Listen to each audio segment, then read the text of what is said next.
मेरे बच्चे कैसे हों, आज मैं केवल उन्हें ही दर्शन दे सकती हूँ जो मुझे सच्चे मन से याद कर रहे हैं। और यह संदेश सुनने वाला व्यक्ति भी भाग्यशाली है, क्योंकि केवल इसे वही सुन सकते हैं जिन्हें मैंने चुना है। और यदि उनमें से तुम भी एक हो तो तुम भी मेरे आशीर्वाद के पात्र हो। मेरे बच्चे, आशीर्वाद ग्रहण करने के लिए तैयार हो तो भाग्यशाली अंक 888 टाइप करो। मेरे बच्चे, आज का संदेश तुम्हारे लिए बहुत ही महत्वपूर्ण, इसलिए इसे पूरा देखें। महादेव जी को प्रसन्न करने के लिए श्रद्धा भाव से एक लाइक कर दीजिए और कमेंट में ओम नमः शिवाय लिख दीजिए। मेरे बच्चे, आज का संदेश तुम्हारे लिए बहुत ही महत्वपूर्ण है, इसलिए इसे पूरा देखें। महादेव जी को प्रसन्न करने के लिए श्रद्धा भाव से एक लाइक कर दीजिए और कमेंट में ओम नमः शिवाय लिख दीजिए। मेरे बच्चे, यह महीना तुम्हें तुम्हारे अच्छे कर्मों का फल देगी और तुम्हारा बुरा चाहने वालों को उनके बुरे कर्मों का दंड भी मिलेगा। तुम्हारी ऊर्जा बहुत हाई रहेगी और तुम्हारे दिमाग में चल रही उलझन हमेशा के लिए खत्म हो जाएगी। तुम्हारे दिल में जितना भी दुख है, जिसको तुम समाज से छुपा कर रख रहे थे, जिन लोगों के खिलाफ तुम हमेशा चुप रहे, अब तुम्हें ऐसे मौके मिलेंगे जब तुम खुलकर अपनी बातें कर पाओगे। जिन लोगों ने तुम्हें तकलीफ दी है उन्हें पलट कर जवाब दे पाओगे। अब तुम अपने दिल की बात खुलकर सबके सामने करोगे। मेरे बच्चे, और तुम्हारी लाइफ में चाहे कुछ भी हो जाए, चाहे तुमसे कोई बात करे ना करे, साथ दे या ना दे, फिर भी तुम अपनी जिंदगी में खुश रहोगे और आने वाली खुशियां तुमसे अब कोई नहीं छीन सकता है। ना तुम्हारी किस्मत, ना ग्रह नक्षत्र, कोई भी तुम्हारे अच्छे कर्मों का फल तुमसे नहीं छीन सकता। मेरे बच्चे, तुम मुझे अपनी महादेव जी मानते हैं तो हाँ लिखकर इस संदेश को लाइक कर दीजिए और कमेंट में भाग्यशाली अंक 888 लिख दीजिए। मेरे बच्चे, लोगों ने हमेशा तुम्हारी सच्चाई पर, तुम्हारी अच्छाई पर, तुम्हारी भक्ति पर प्रश्न उठाया कि अगर तुम इतने अच्छे इंसान हो तो हमेशा तुम्हारे साथ ही बुरा क्यों होता है। लोगों ने तुम्हारा साथ छोड़ दिया कि अगर यह सच में सच्चा व्यक्ति होता जितना यह दिखावा करता है तो इसकी महादेव जी इसके साथ इतना बुरा ना होने देती। एक वक्त पर तुम अपने वजूद पर प्रश्न उठाने लगे थे कि महादेव जी, क्या मैं जीवन में कभी कुछ हासिल नहीं कर पाऊंगा? मैं अपने जीवन के साथ क्या कर रहा हूँ? यह मोड़ या रास्ते मुझे किशोर लेकर जा रहे हैं। मुझे कुछ समझ में नहीं आ रहा है। हर तरफ, हर जगह सिर्फ मेरे शत्रु ही है। महादेव जी, कोई ऐसा नहीं है जो मुझे समझे, मेरा साथ दे तो हो सकता है कि गलती मुझ में ही हो। उन लोगों ने तुम्हें बहुत चुनौतियां दी मेरे बच्चे कि अगर यह अच्छा व्यक्ति होगा, इसके अच्छे कर्म होंगे तो कभी तो ईश्वर इसके अच्छे कर्मों का फल इसे देते। यह हमेशा रोता ही क्यों रहता है?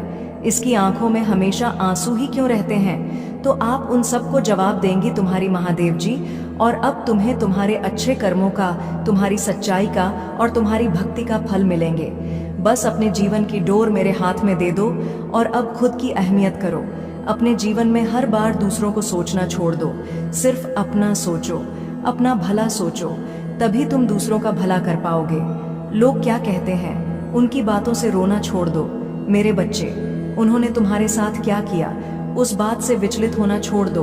तुम्हारे इन्हीं की सजा भी तुम्हें मिली है आज तक, और तुम्हारे इन्हीं कर्मों का, जब तुमने अपनी अहमियत नहीं की, अपनी कदर नहीं की, अपने सपनों को छोड़ दिया, दूसरों के लिए अपनी कोमल आंखों से आंसू बहाए, उसका दंड भी मिलेंगे तुम्हें इस महीने में। इसीलिए तुम्हें अपना अतीत बहुत याद आएगा, तुम बहुत रोगे, तुम्हें क्रोध आएगा, तुम्हें लगेगा कि तुम्हारे साथ बहुत बुरा हुआ है।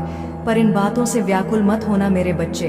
तुम्हारी गलतियों का एहसास दिलाने के लिए कुछ वक्त के लिए यह भावनाएं आएंगी। यह नकारात्मक भावनाएं तुम्हारे ऊपर कभी हावी नहीं होंगी। तुम्हें बस अपनी गलतियों का एहसास दिलाना चाहती हूँ मैं कि अब अपनी शक्तियों को पहचानो, उन शक्तियाँ को जिनसे तुम्हारे शत्रु डरते हैं और इसीलिए वह तुम्हें नीचे खींचने की कोशिश करते हैं। वे तुम्हें बुरा भला इसलिए नहीं बोलते क्योंकि तुम बुरे व्यक्ति हो। वह चाहते हैं कि तुम अपनी असलियत भूलकर अपना लो कि तुम बुरे व्यक्ति हो और तुम टूट जाओ। इसलिए उनके बिछाए जाल में मत फंसना। कोई लाख तुम्हारा बुरा चाह ले, पर तुम एक पुण्यात्मा हो जिसने इस जन्म में नहीं ना जाने कितने जन्मों से मेरी भक्ति करके बहुत पुण्य कमाया है, और तुम्हारे उन सारे अच्छे कर्मों का फल देंगी। तुम्हारी महादेव जी, इतना यकीन रखो, तुम्हारे जीवन में एक स्थिरता आएगी। मेरे बच्चे, तुम्हारा स्वास्थ्य ठीक होगा और अचानक से ही बहुत बड़ी खुशखबरी मिलेगी तुम्हें, जिसके बारे में तुमने सोचा भी नहीं होगा। और तुम्हारा बुरा सोचने वालों का, जिन्होंने तुम्हें अपमानित किया, तुम्हारे चरित्र पर प्रश्न उठाए, तुम्हारी सच्चाई पर प्रश्न उठाए, मेरे बच्चे, उनके मुंह पर एक जोरदार तमाचा पड़ने वाला है, जिसके बाद वह कभी तुम पर प्रश्न नहीं उठाएंगे। वह कभी तुमसे तुम्हारी सच्चाई का प्रमाण नहीं मांगेंगे। ऐसा प्रमाण देने वाली हूँ मैं उन्हें, अब वो खुद को इस कटघरे में खड़ा पाएंगे और वो अब अपने व्यक्तित्व पर प्रश्न उठाएंगे कि वह कैसे लोग हैं। उन्होंने क्या कभी कोई अच्छे कर्म नहीं किए? अगर तुम्हें नीचे खींचने की जगह उन्होंने कुछ अच्छा किया होता, किसी का भला सोचा होता, तो आज उनके साथ भी अच्छा हो रहा होता। यह दिखावे की हंसी हंसते हैं, दुनिया को दिखाते हैं कि वह खुश है, पर उनके भीतर उनके परिवार में क्या चल रहा है ये मुझसे नहीं छुपा है। उनके जीवन में कितनी दिक्कतें हैं, उनके परिवार में क्या उथल पुथल मची है, ये सब मुझे पता है। वह तुमसे तुम्हारी सच्चाई का प्रमाण मांगते थे, न वह सबूत मांगते थे। वह तुमसे कहते थे कि अपने आप को सही साबित करो। अब उन्हें ऐसा प्रमाण दूंगी मैं कि वह कभी किसी के चरित्र पर प्रश्न नहीं उठाएंगे। उनकी आंखें खुली की खुली रह जाएंगी कि तुम्हारे अच्छे कर्मों का तुम्हें कितना बड़ा अवसर मिला है।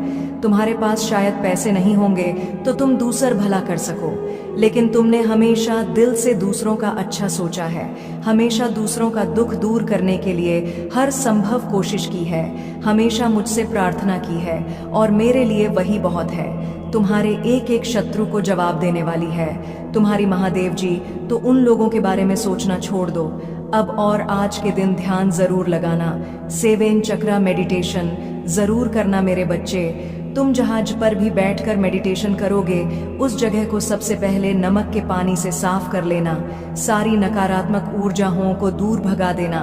कपूर का दिया जलाकर अपने सर से 7 बार घुमाकर उसे रख देना, उससे तुम्हारे भीतर की सारी नकारात्मक ऊर्जा खत्म हो जाएगी।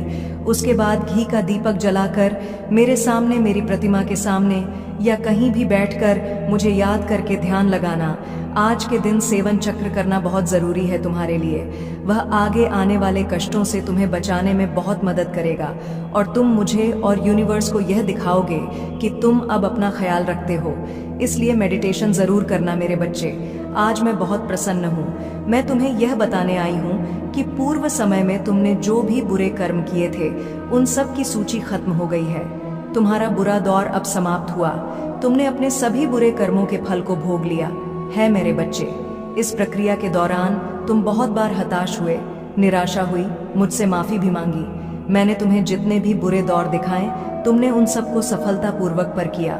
मैंने जो भी सबक तुम्हें सीखने चाहे, तुमने उन सबको सीखा और अपने जीवन में निरंतर आगे बढ़ते चले गए मेरे बच्चे।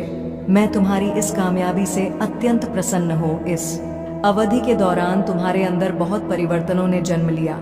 तुम कई बार टूटे भी, मेरे सामने रोकर अपने दुखों को व्यक्त किया और अपनी करने के लिए क्षमा याचना भी की मेरे बच्चे। ऐसा करने से तुमने अपनी उन्नति के द्वार खोल दिए। हम सब तभी न कभी अपने मार्ग से भटक जाते हैं, बुरे रास्ते हमें अपनी ओर आकर्षित कर लेते हैं, लेकिन मेरे बच्चे, तुम्हें अच्छे और बुरे का फर्क समझकर अपना चयन करना था। एक व्यक्ति के व्यक्तित्व को उसका ही दृष्टिकोण बनता है। आप जैसा दृष्टिकोण रखेंगे, आपके रास्ते उतने ही पवित्र और सरल बांटे जाएंगे। किसी भी कार्य को करने से पहले यह जानना बहुत आवश्यक है कि वह मार्ग आपको सत्यता की ओर ले जा रहा है या नहीं।